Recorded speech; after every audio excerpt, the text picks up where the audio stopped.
So that's the ortsite of my foster son. And so his name was Eliezer Simcha ben Avram. So let's drink a little l'chaim for Leah for his neshama. Right? Yeah. Okay. So if you remember, I'm sorry it was the break in between. I just actually last Wednesday was. Do you ever just? It was one of those very, very busy days. If you remember, I think we better sort of like catch up a little bit. Where because probably 2 weeks ago is a long time. Why did I do the washing when I was about to say a share? Anyway, so here we go. So if you remember, there was a Kli Yoker in the center of Emor, and there was a posuk which seemed to suggest there was two types of kohanim: those who were born apostle, who were born with some sort of flaw that would make them ineligible to be a kohen. Mm-hmm. You broke the leg, it's your fault. Oh, and those who would become, and the Kli Yoker says that they would be Tommy. Now this is not the halacha. They would be Tommy from now. They would rather not Tommy. They would be apostle from being a kohen, because there was at the time of the Gemara anyway some people who could look at a person and know that their midos, their behavior, was going to engender certain behavior. The certain behavior would provoke a reaction from heaven. The reaction from heaven would be a broken ankle, let's say, or whatever, as a consequence of, because apparently for certain behaviors there are certain prescribed almost like medicine, really, so that you can, because of course, midah keneged midah, Hashem always punishes midah keneged midah, because it's not a punishment per se, but rather an invitation or a provocation for you to change your behavior. So if you know that a broken ankle happened, I can't remember what he says that for, but a broken ankle, let's say, means that you didn't run to do a mitzvah, then you know that, and then you're going to run to do a mitzvah, and so on and so forth. But we said this extraordinarily difficult idea, because the Gemara in Rosh Hashanah, and this is the Gemara in Rosh Hashanah Tes Zayin on base, says, from the whole famous story of Yishmael, when the angels wanted actually didn't want to, protested to Hashem that he was letting him off the hook and not allowing him to die of thirst, but he's going to let your children die of thirst in the future. And of course the halacha was that you judge him as he is now. So if we judge somebody as he is now, we've got a problem with what the Kli Yoker said, because the Kli Yoker said that the person is judged for what he's going to be, what's going to happen to him in the future. But that's extraordinarily difficult. So then, if I remember rightly, we looked at the Morale. So the Morale of Prague, yes, consults notes from 3 weeks ago. He said the following interesting thing. How does it work? Ein don anis adam el lefi ma'asav shel eisah. The rule is, in the Gemara that we just quoted, is that you don't judge a person except for his behavior at that moment in time. Why? Atam hu goloi. The answer, he says, is obvious. Ki midas adin ein shalat al ela adobra hanimsa. Because law is blind. If you ever look at a non-Jewish courthouse, it's always got a lady there, Lady Justice, which is copied from outside Greek and Roman courthouses, and she's blind or blindfolded.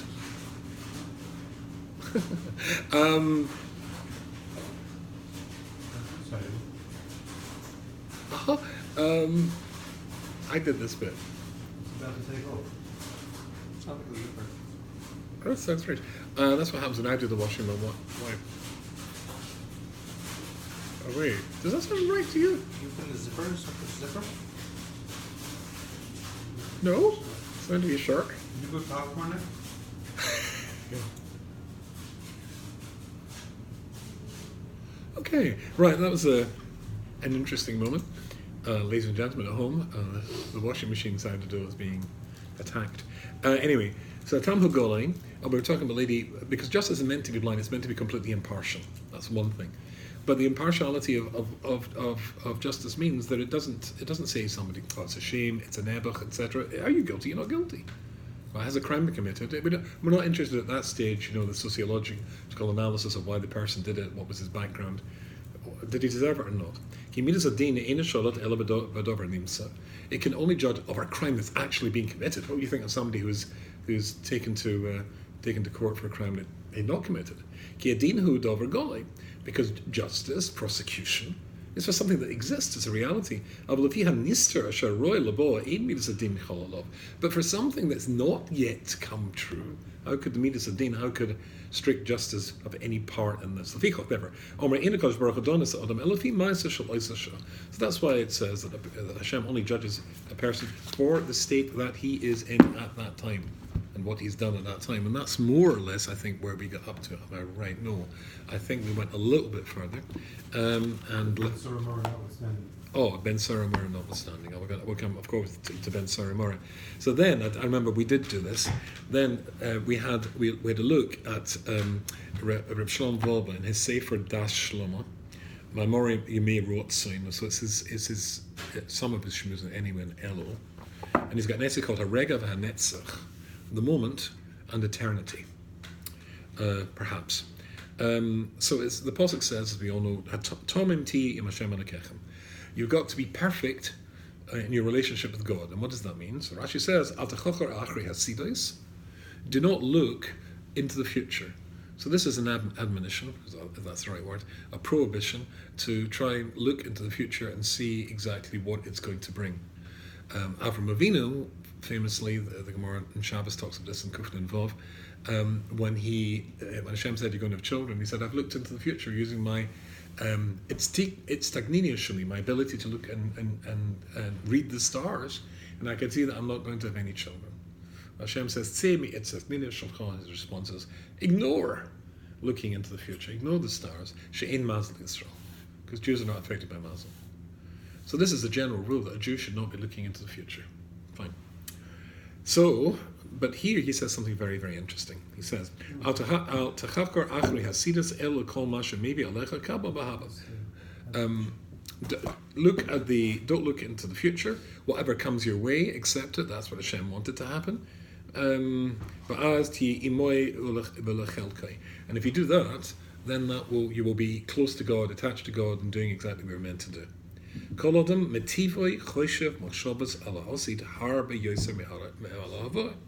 he says something very interesting. Every one of us tends to think of and plan about the future more than we plan about the present or consider the present. Why? Not because we get powers of prophecy,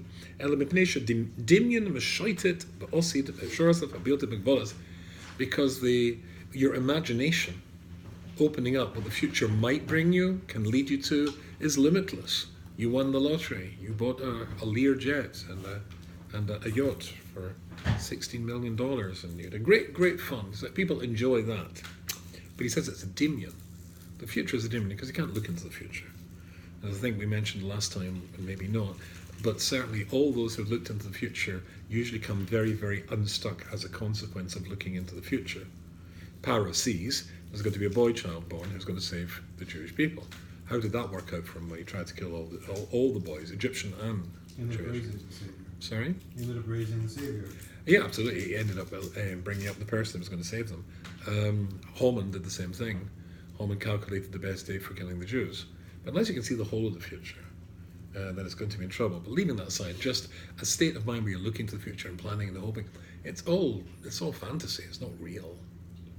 And then he says, "V'hidach," on the other side, "Al tamar mash mahoya shayomim harshanim hayatayim." Me'ela, people, he says, like to think of the past and dwell in the past. And he quotes the famous Pasuk in Kehelis, and Rashi quotes this in his Perish in the Torah. Those who turn around and say that the rabbis, the Gedolim of the past, were much better. There are no real Gedolim today. But the Gedolim of the past, they were the real deal. The Chofetz Chaim, but today, who's the God of today?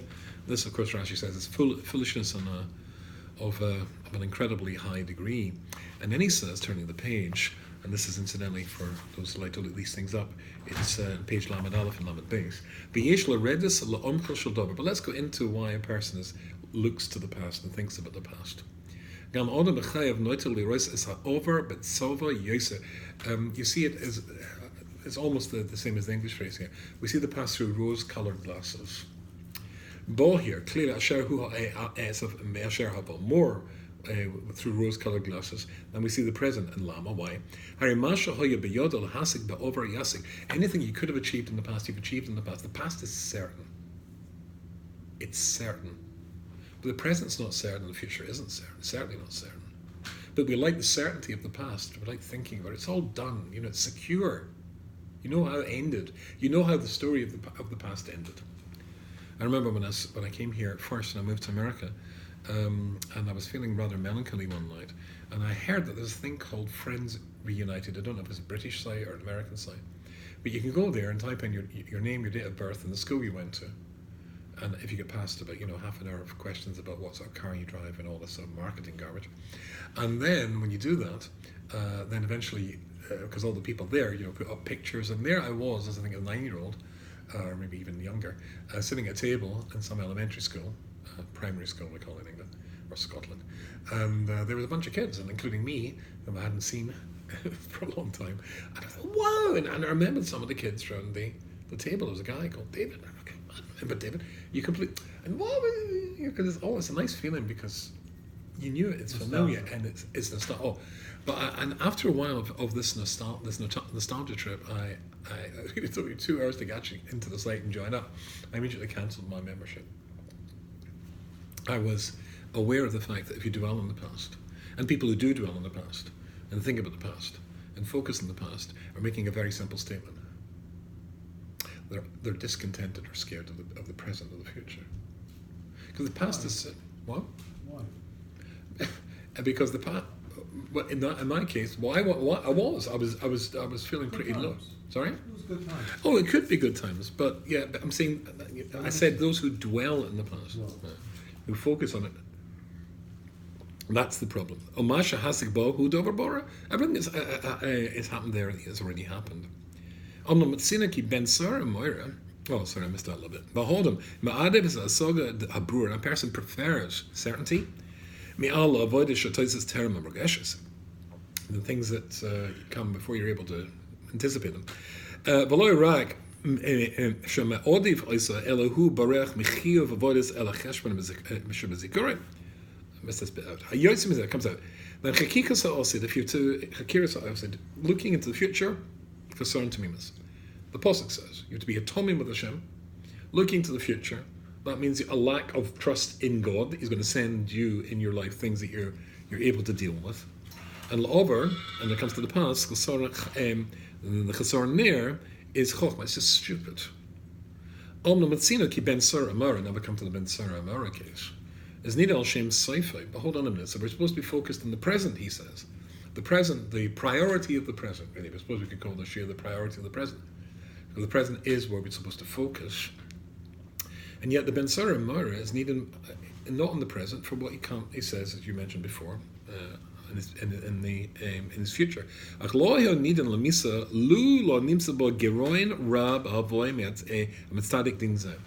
But he says, but you will not find that we judge the person for what he's going to do in the future, except, as it were, we could clearly see the foundations and the seed and the roots of it in the present.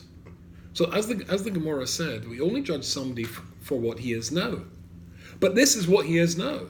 Oh, it's not fully formed, but yet the roots are there. It's an oak tree. It's just a little oak tree, but it's going to grow into an oak tree. It's not going to turn into a pine. How about a mullik? Or an amalek tree. What's an amalek tree? What about amalek? Go on. Kill out a baby.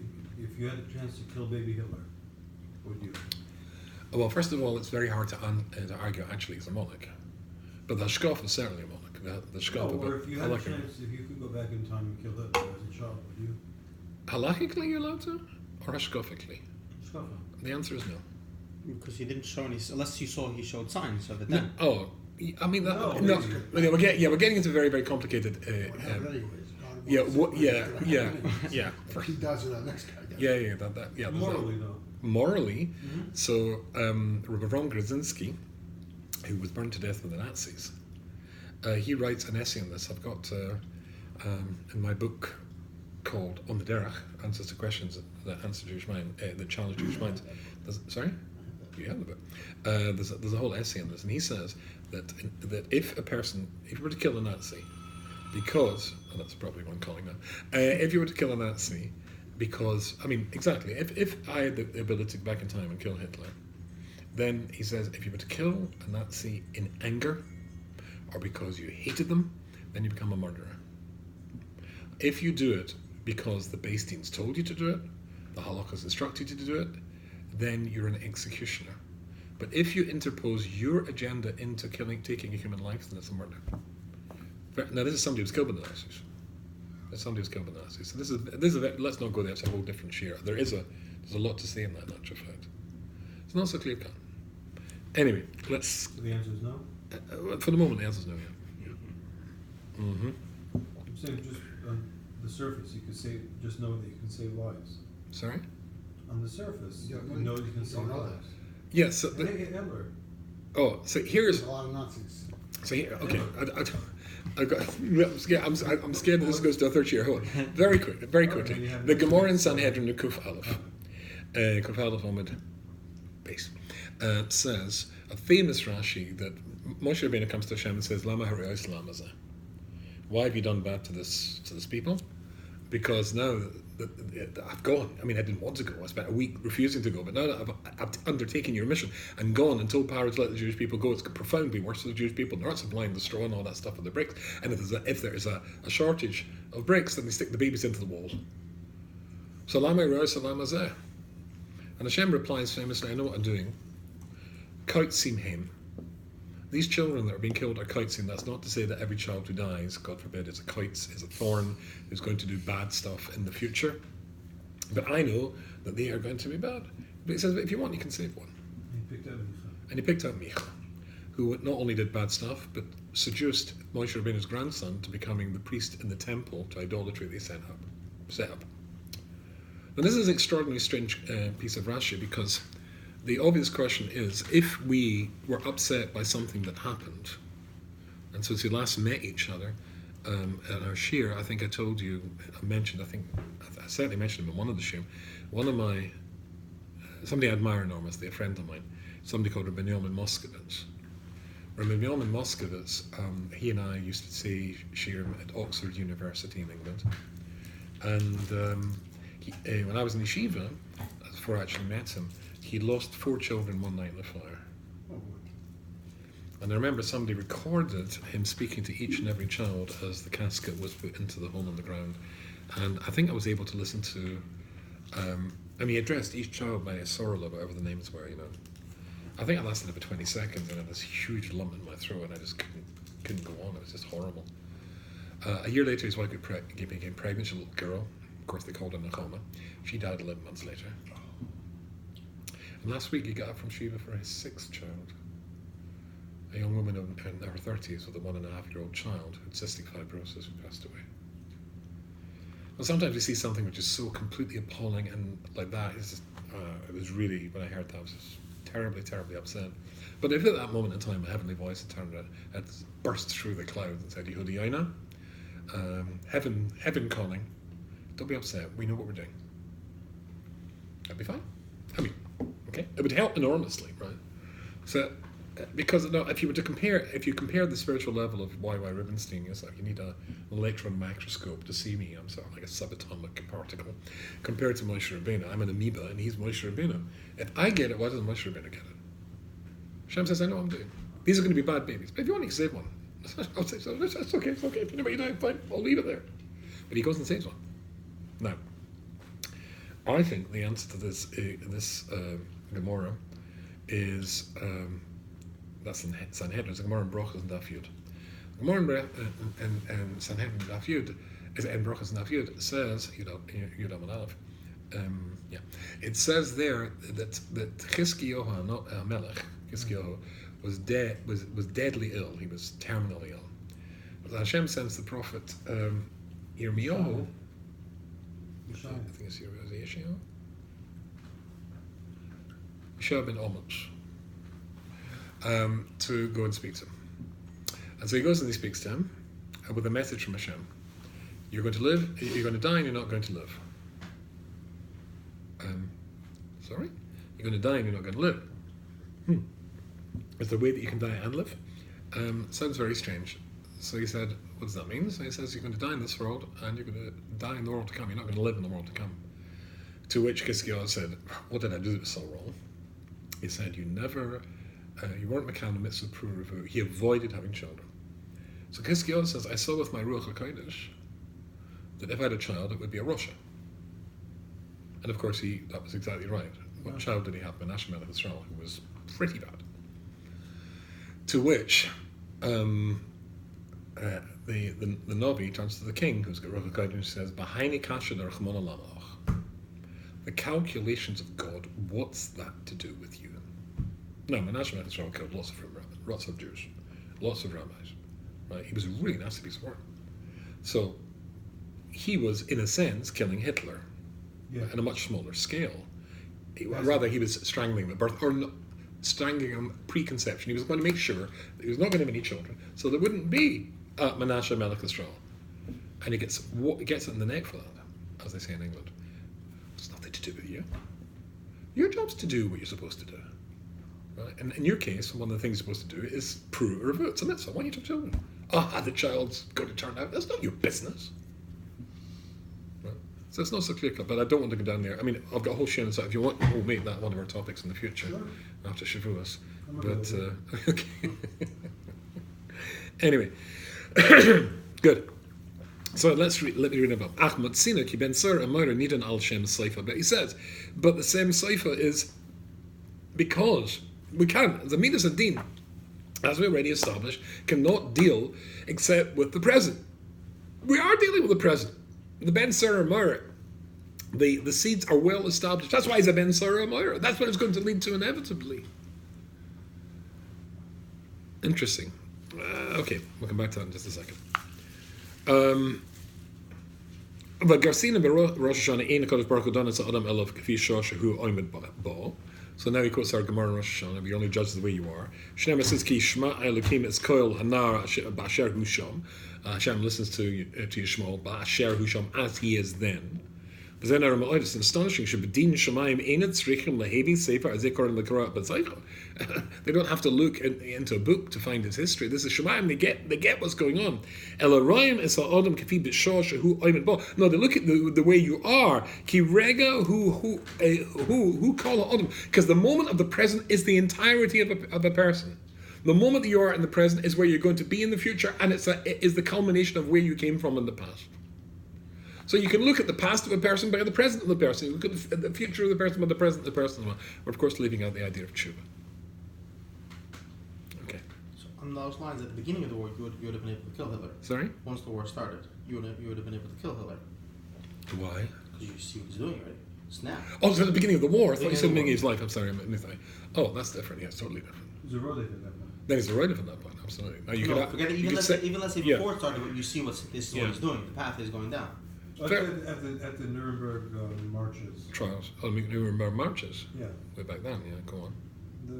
At that point, would you be okay to kill him? I don't know. I'd have to reread my essay on the subject. I'd have to go back and read my book, see what I said when I was doing research. But you get the idea that the present is what you are. Okay, let's move on a little bit. Rav Chaim Shmulevitz, this is definitely new stuff. I don't think they go into this. Rav Chaim Shmulevitz, he says an incredible. Listen to this. I think you'll find this very interesting. So again, here we're talking about past, present, and future.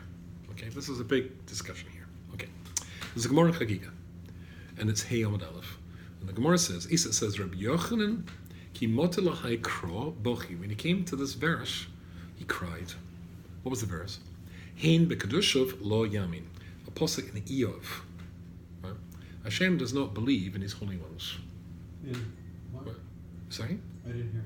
Hashem does not believe in his holy ones, does not trust in his holy ones. Tesvov, 2-2. To which you can say the obvious thing. If he doesn't believe in the holiest one, the holiest ones of the Jewish people, that is Chofetz Chaim, Vilna Gaon, Belz Rebbe, Sama Rebbe, all the Ben Ish Chai, etc. If you can't believe in them, poof, game over. Who can you believe in? So when Rabbi Yochanan, when he come to this verse in Eov, then he used to cry. Right? Is there no Jew, even the greatest tzaddik that Hashem can actually trust? But man yamas, who can you believe in? Yom Echad, one day, who called Ozil be'orcha, he was going on a journey. Chazila ahu gavra dachabe menakit t'tnaim. And he saw a fellow who was picking figs, who was cutting figs from I assume a fig tree. Shavik hanach the mata, he left the ones that were ripe, but shachlo hanach the lo mata, and he took the ones that were not ripe. Okay, obviously. Omele lo hanach malatfei, and those ones better. Omele hanel orchako ba'inin lahu, and he turn ba'hanil lo turn. I'm going on a journey, and over time, the ones that are already ripe, then what's going to happen to them? They're going to go rotten. I need the ones that are not ripe, but the ones that are fully formed, they can easily. The ones that are fully grown, they'll go off. So there's a book, somebody buy green bananas or something like that. I don't know, something like that. Yeah, something like that. But that's the same idea. Okay. Omar Hained Ksiv Hen Bekadushav Lo Yamin. He said, oh, that's what it means. That posuk. That's what it means. Bekadushav Lo Yamin. And Rashi says, Gehecho Shetanoim HaToivas Yirapin Yikrabio. Just like in ripe, ready, perfect figs for eating, we're terrified. We're terrified is the wrong word, but we're scared they will rot and spoil. But listen to this. But the young ones, the unripe ones, the young of the tzaddikim, nechsim lemisa pen yechta. Then they die, and they remain tzaddikim, so that they won't go off. That's the Gemara. Strange Gemara, huh? With me? Scary. But Turi Evan says, okay, so what we're talking about. Sorry? Mr. Shalach. We're coming to that. Hold on. So, the idea is, therefore, that if somebody dies young, then they would not do an Avera. So we'll pluck them young. Hashem will take the Tzaddikim back young, and in which case they will not go off, because there is a clear danger that somebody who lives a long time, who is a tzaddik, he could go off.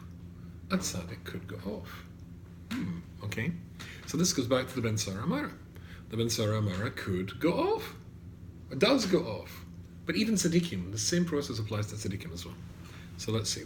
We're doing deep stuff, but I found it very jolly. Jolly's the wrong word. Enjoyable is what I'm trying to say. Jolly. Oh, yeah. Tzaddikim dying young. That's so good. Okay. Incidentally, Dan Wise, in his Minchas Yitzchak, he says a very interesting thing. I think I told you this. I've got Chavrusa on Thursday morning with my granddaughter in Yerushalayim by Skype. So she wanted to learn Michtam Eliyahu, because the seminary, the next school, the high school she's going to is, she's only 13. Then they teach Michtam Eliyahu, and then she's very, very bright girl, and she just devours books. So she wanted to learn it with her daddy, and daddy said, well, learn with Zadie, because that's one of his books, that's one of his favourite books. So we learn it every single Thursday morning. Get up at 7 o'clock, and a quick shower, and they're up here at the computer, and there she is there. So Dan Weiss says a very interesting thing. It's this idea, it's exclusive for a tzaddik to die young. So he asks the question, so that if that's the case, why does tzaddikim daven for a long life? And he says there that they daven for a long life because they want to teach their children Torah, and their grandchildren Torah, and their great-grandchildren Torah. And I suppose everybody else as well, and give ourselves a share.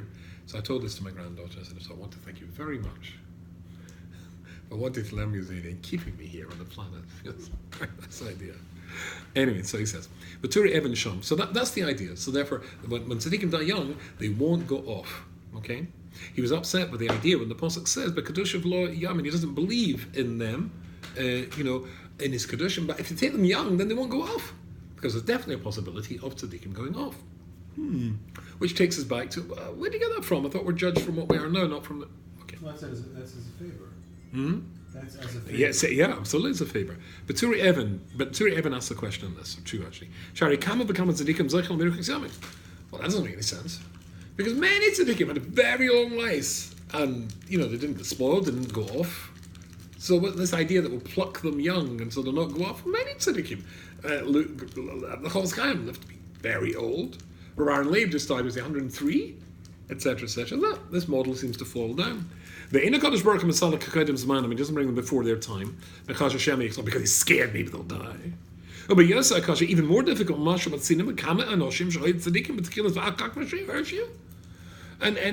even more difficult is many men who were great tzaddikim at the beginning afterwards went off.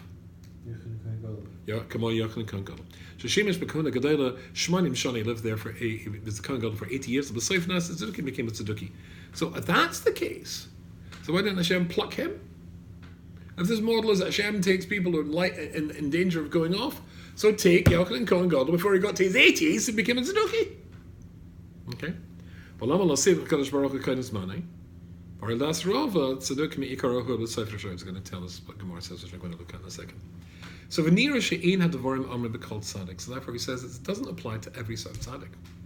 Ela b'ke'ein ma she'omer Chazal on Chanoch. Tzaddik hoya v'kal b'dat l'shuv l'rshia l'fichach mihar kadosh baruch of selko kind of zmani. That Chanoch, right? So we're going right at the beginning of Bereshis. Chanoch was, listen, the tzaddik hoya v'kal b'dat l'shuv l'rshia.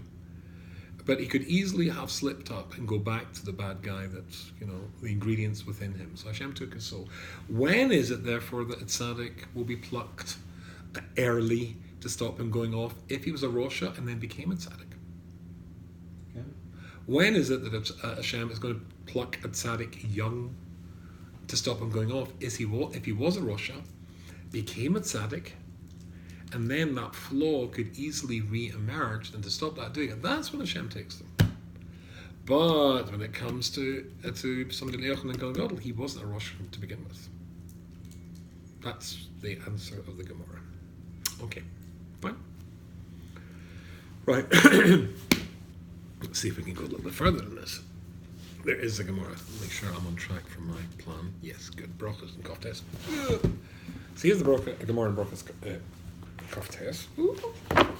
In this wonderful, I so love this Gemara, this Art Scroll Hebrew. I think it's absolutely fabulous.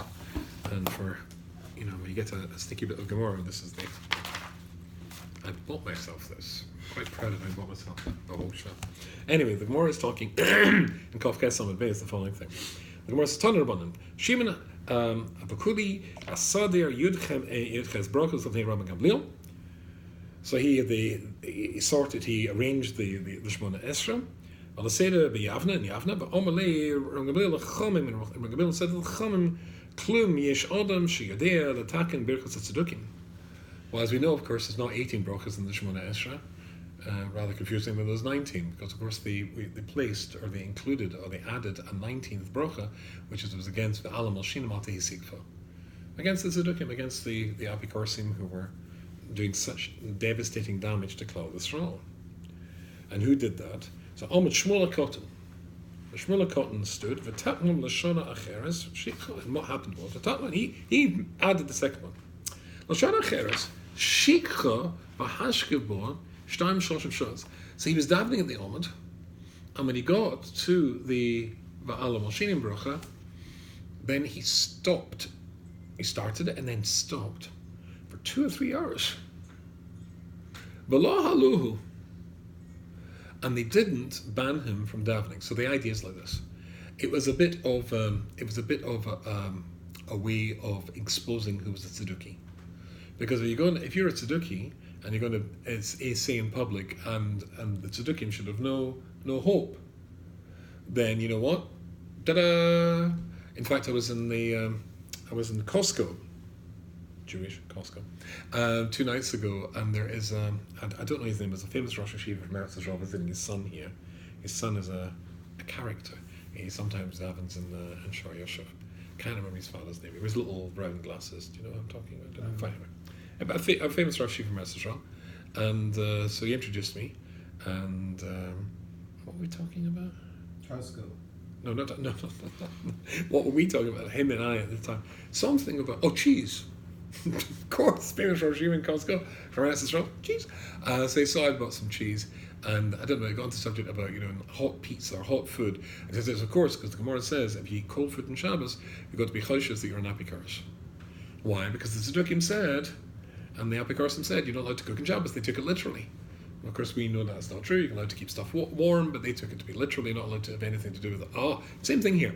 Once we've got a posset that says, you wouldn't stand up there and say, I wouldn't stand up there if they introduced the 20th bracha to Shemona Esra, and the 20th bracha was, and all Scottish Jews should die, I would not be volunteering to daven in the Omid. I missed that bit out. Right. So when he comes, he starts and then he stops. Oh! Aha! Right? Maybe. So that's the Gemara says. So why didn't they ban him? Why did they say, whoa? Omer Rebbe Yehuda, Omer Rav, Tam Bekola Brokas Kulon Ein Ma'alin Oisa, Beberkas Zrukim Ma'alin Oisa. So if anybody stops in the middle of any other bracha, that doesn't indicate that he's a well-known Apikoros. He stops at that. Ooh, Hashin and Shem Aminu. Maybe he's an Apikoros. Oh, come on, Twitch Gemara says. Well, don't say I mean the bit up anyway. Get it? Shiny Shmuel Cotton, they who talk no. But that's difficult. We don't say that about Shmuel Cotton. He's the guy that wrote it. Twitch Gemara said, yeah, well, maybe he wrote it back then, but maybe he's gone off now. That was the old Shmuel Cotton. Maybe it's Shmuel Apikoros now. Shmuel Amin. Banikush Dilma Hoder Me. Maybe it's gone off. Omar Baya Gemira Tova Lo Have Bisha. We're not worried that good people will go off. Tzadikim don't go off. Belov Ksiv Bishov Tzadikim Itzkosa Bahasa Alfil Who Rosh Mekara. Oh, but doesn't it say that Tzadikim do go off? But that's talking about a Rosham Ikara, just as we said before. Somebody who was a Rosha and became a tzaddik, we're scared of that. Abel tzaddik meikor, but if somebody is born to be a tzaddik and is a tzaddik from birth, and his whole life has been a tzaddik, law, we're not worried. The law? Oh, really? V'hotanan don't in the Mishnah al taimin ba'atzmecha pirkiyot al taimin ba'atzmecha ad yoin moska. Then you mustn't be sure of yourself that the day of your death. Shari Yochanan Kohen Gadol, Shimish Bekahuna Gedela Shmonim Shana. But he was somebody who worked and he was a tzaddik from the beginning, and he worked in the Holy of Holies for 80 years, and yet became an Apikoros at the end. It was Saif, that's a Chanuki. So this is nonsense that if you're born a tzaddik, you lived if you were launched properly in your tzidkus, you won't go off. Ha! What about that? Omer Abaya, Hu Yanai, Hu Yochanan. There was somebody called Yanai, and Yanai was the person that killed all the rabbis. That's the same fellow. So he started out as Yanai, and he became Yochanan. So that's where he could easily be worried that Yochanan. That's why Yochanan Kagodl went off. So it's not that. We were trying to say that if you are born from as a tzaddik, you'll never go off. That's true. But he wasn't born a tzaddik. He was Yanai first, and then he goes off. Rava Omer, but Rava disagrees. Omer Yana L'chud, Yochanan L'chud. No, there was two individuals. Yana was a guy called Yanai. Yochanan, who becomes Kohen Gadol, he was Yochanan. Two different guys. Yanai Rosha Meikara, but Yochanan Tzaddik Meikara. So we don't have an answer now. First one's could be an answer. The first opinion can be an answer. Abaya's opinion can be an answer because that's the same guy. So Yochanan was a Rosha, and then he went, that's what we're talking about. But a person's born a complete tzaddik, he won't go off. But Rava's answer is very problematic. Because what does Rava say? So it says here, so Rava Omar, Yana L'chud v'Yochanan L'chud. No, Yochanan was born in tzaddik. So how could he go off? So we're stuck. So he says, Hanichal Abaya. Abaya's answer is okay. Elod Rava Kasha. Omar L'chud Rava tzaddik mikara nami. No, that's not a problem with me. I'm telling you, somebody who's born in tzaddik from the very outset can become a Rasha. I'm telling you that. They will have him, maybe go off. You hockey my law at school, so let's go back to Shmuel Cotton then. So if that's true, then according to you, then how come Shmuel Cotton, they didn't say, he was one of them. Shiny Shmuel Cotton, the Askilbo. And the difference was because he forgot the words.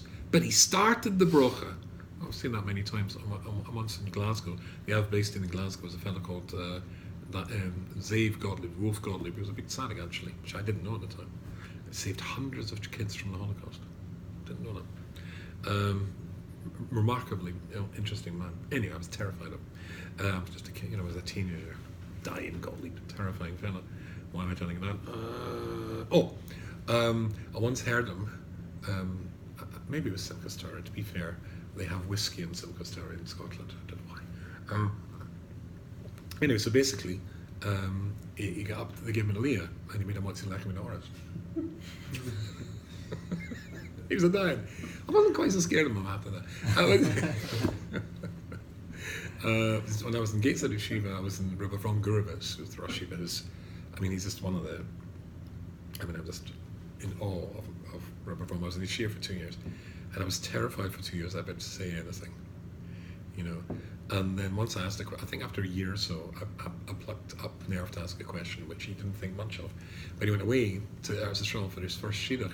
Somebody called, oh gosh, my mind's gone blank. Rabbi Yosef Aaron Oppenheimer.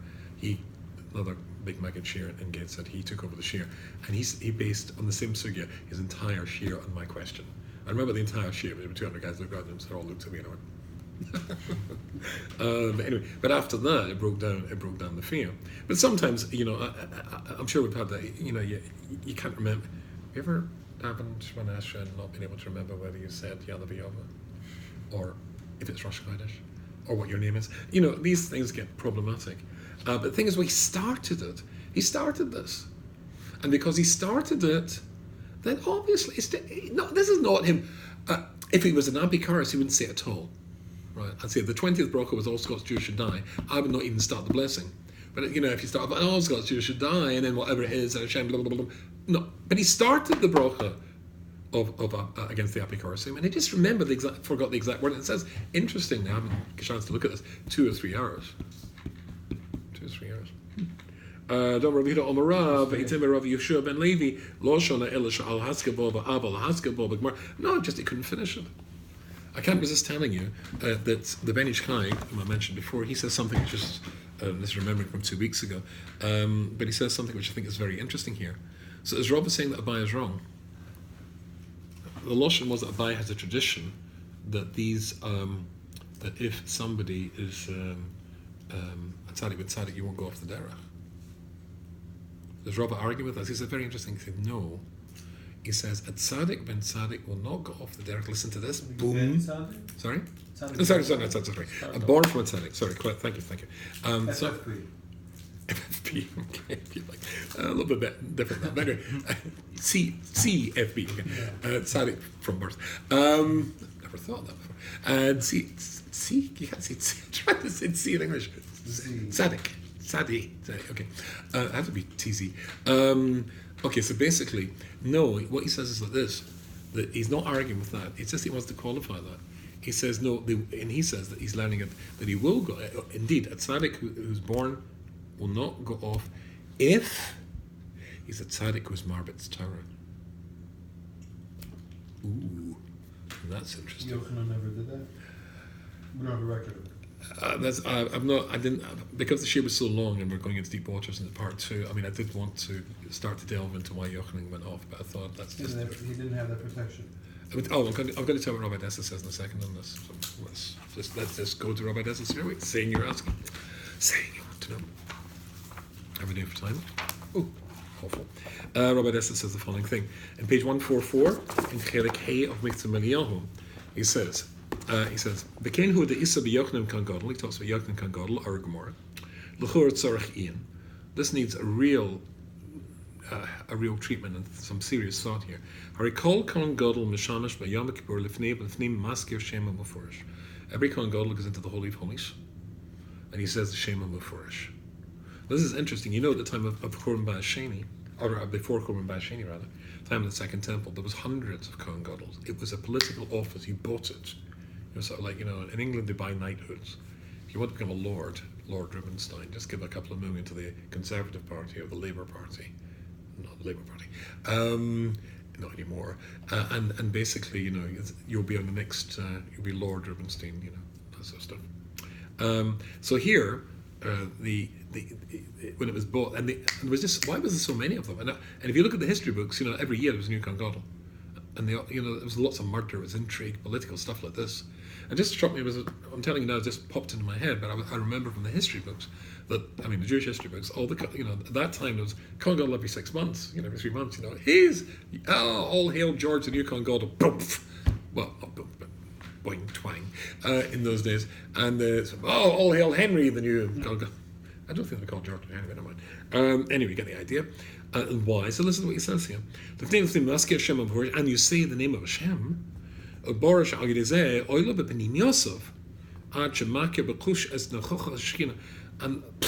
I mean, wow, what an aliyah that is. I mean, you actually see or feel the Shekhinah. Because anybody who did the avoid on Yom Kippur without, it's got translated here, that word, experience, without experiencing that, then Panimi Ena might you won't see out the year. So that's interesting. So that would say that fits very. In other words, they didn't die.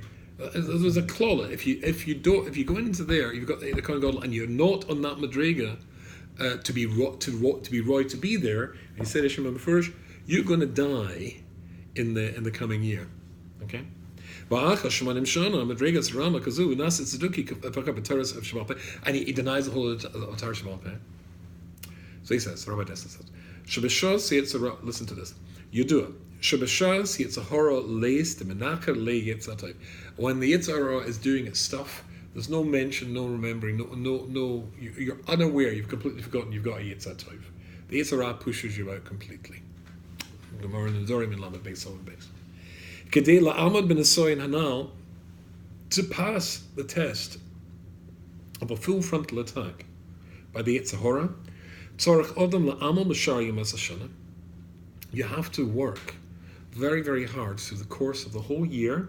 L'hoshiv es havosei b'yidiosav eliba, to take the incredible spiritual boost that you get when you're really up there, as the Kohen Gadol would do, and integrate it into every single moment of your year.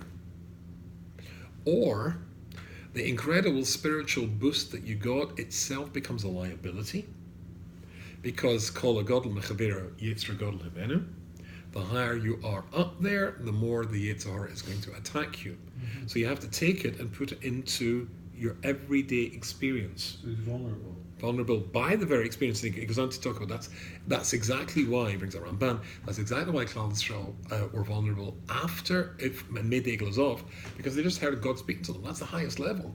And therefore he brings out his biggest guns to get you, his biggest artillery. Every trick in the book is going to be deployed against you, and of course it's conceded for Rahman Islam. Interesting idea. Lefi das the soin amiti bodavka achar gilu gomer shel amuna shalema. Listen to this. Datoi lefi datoi is talking, quoting the Ramban here. And the soin hamiti, the real, most pure Nesoin, the Yetzer Hara will fire at you. Bodavka la'achar gilu gomer shel amuna shalema. Will come after when it's absolutely the highest madrigal. And now, Rabbi Akiva, when he was being tortured to death by the Romans, of course, famously said Shema, and the Talmidim said Rebbe, ripping his flesh off his face and stuff. Even now, you're saying Shema. He said, I've been preparing for this every day of my life. So it seems to be that he was a great tzaddik from the outset, but he didn't work enough to integrate this idea, because what you know here, unless you put it there, it will soon slip away. And therefore it did slip away, according to Rabbi Desta. Anyway, we now come to something for us. And incidentally, I don't want to get into details, but I was speaking to somebody who's very close to me in Eretz Yisrael. And her husband, who's also extremely close to me, and he's a huge Talmud Chacham, and we've been very close friends for 50 years. And she mentioned to him that he's now teaching in a seminary, amongst other things, a girls' seminary. And she said, my husband is such a friendly person. And I saw him talking to two of the girls, and I said to him, Avram, this is wrong. And he went, he's my age, or roughly my age. A couple of years. I mean, when you get to as ancient as me, I mean, come on, little schnipsy girls who could be your great granddaughter or something like that. I mean, you got to be kidding me. No. So the mission and Ovos in Perik base of Pirkei Ovos famously says in Mishnah Daled, Al tamin ba'atzmacha ad yom moskoch. Don't be sure of yourself to the day of your death. That's what Rabbeinu Yonah says. Atam ba'asra ad yom mascha. Hu nidrish ben lechasidus ben la'amuna. She'af al pi shenizgavna lecho ruach nechayna. Even though you're a great guy, lo tzid tzadik beinecha. But don't look upon yourself as being a great guy. Don't look upon yourself as having a very high madriga. For 10 years I've never even thought of doing an avera. And I'm a man of 70. I went, what? I take my Yitzhahara by the scruff of the neck.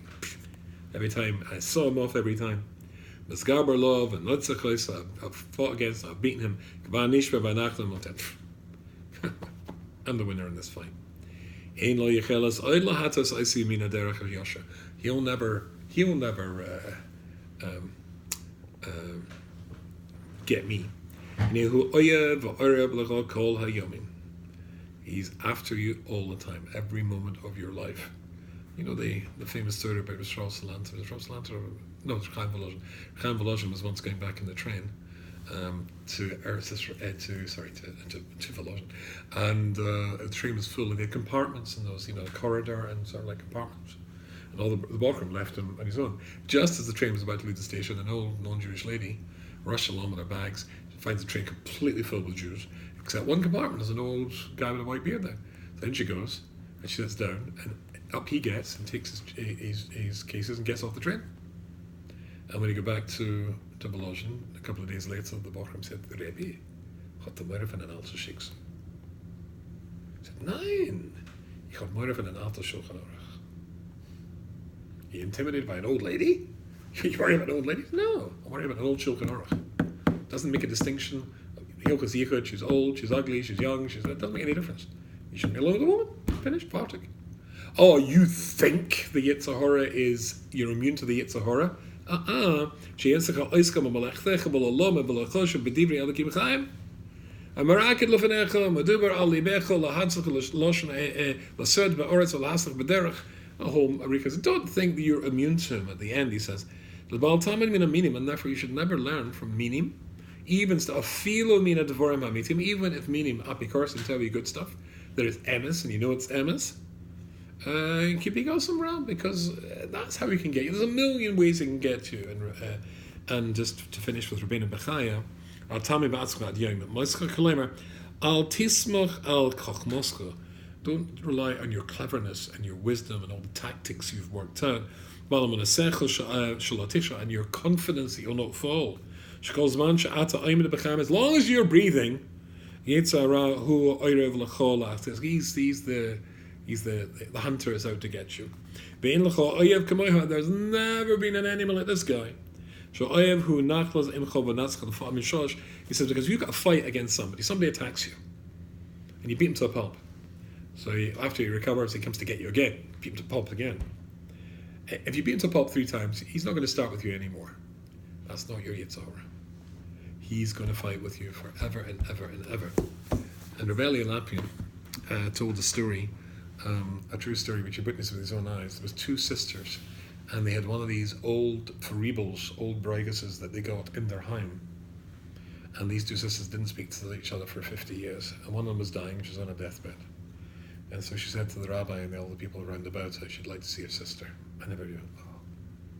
Death's bed reconciliation. Anyway, the sister came, and the one that was dying, she really was dying, saw her, said, come here. And her sister, because she could hardly speak, leant down in order to hear, her dying words to her sister. And with her last energy, she jumped up and bit her in the nose. And they said, no, I can die happy. On your deathbed! The Yitzhahara is trying to get you. So it comes out, therefore, that, Hashem, the Midas Adin deals with the present. That's not the perspective of a based in Shomalo, Shomato. Based in Shomalo, Midas Adin only deals with what the present is. Based in Shomata deals with that's the Ben Saramara, the likely outcome. But the focus has to be in the present. Don't look at the future, and don't consider the past. And be completely aware that your present has to guide you. The future's unknown. be aware that as you travel through life, he's there to get you at every junction of the time, no matter how great you are. But it's very interesting to think this pshat of the Ben Ish Chai, that if you're a tzaddik from birth and you've lived your life according to Rabbah, you could still fall. The greatest could still fall. But there is an insurance policy that could protect you. That's the you're a tzaddik from birth who has carefully crafted his tzidkus, his saintness, to include reaching out and helping other Jews as well. If you do that, that's maximum protection from you, etc.